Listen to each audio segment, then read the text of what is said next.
পাকিস্তানের একটি আদালত দুর্নীতির মামলায় প্রধানমন্ত্রী ইমরান খানকে 14 বছরের কারাদণ্ড দিয়েছে। আজ শুক্রবার 17 জানুয়ারি এই সাজা দেওয়া হয় বলে পাকিস্তানের স্থানীয় সম্প্রচারক ARY নিউজ জানিয়েছে। দেশটির রাওয়ালপিন্ডির গ্যারিসন শহরের একটি কারাগারের দুর্নীতি দমন আদালত এই মামলার রায় দিয়েছেন। 2023 সালের আগস্ট থেকে ইমরান খান সেখানেই কারাবন্দী। আল কাদির ট্রাস্ট দুর্নীতি মামলা হিসেবে পরিচিত এই মামলার রায় ইমরান খানের 14 বছরের জেল এবং বুশরা বিবির 7 বছরের জেল দেওয়া হয়েছে। সেই সঙ্গে তাদের অর্থদণ্ডও দেওয়া হয়। অভিযোগ উঠেছে, তাদের নেতৃত্বাধীন আল কাদির ইউনিভার্সিটি প্রকল্পে সরকারি ক্ষমতার অপব্যবহার করে দুর্নীতির মাধ্যমে তারা ব্যক্তিগত সুবিধা নিয়েছেন।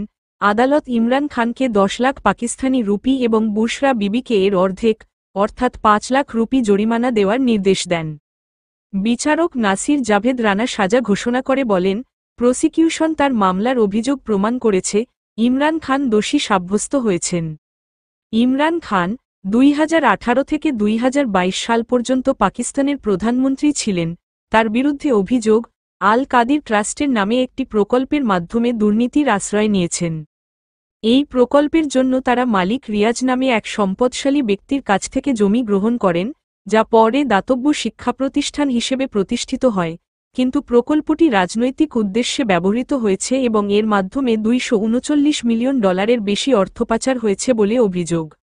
2022 সালে ইমরান খানের বিরুদ্ধে অনাস্থা প্রস্তাব পাস হওয়ার পর তিনি ক্ষমতাচ্যুত হন। এরপর থেকে তার বিরুদ্ধে একাধিক মামলা দায়ের হয়েছে। ইমরান খানের আইনজীবী ফয়সাল ফারিদ চৌধুরী এই রায়কে রাজনৈতিক উদ্দেশ্যপ্রণোদিত বলে উল্লেখ করেছেন। সূত্র, রয়টার্স।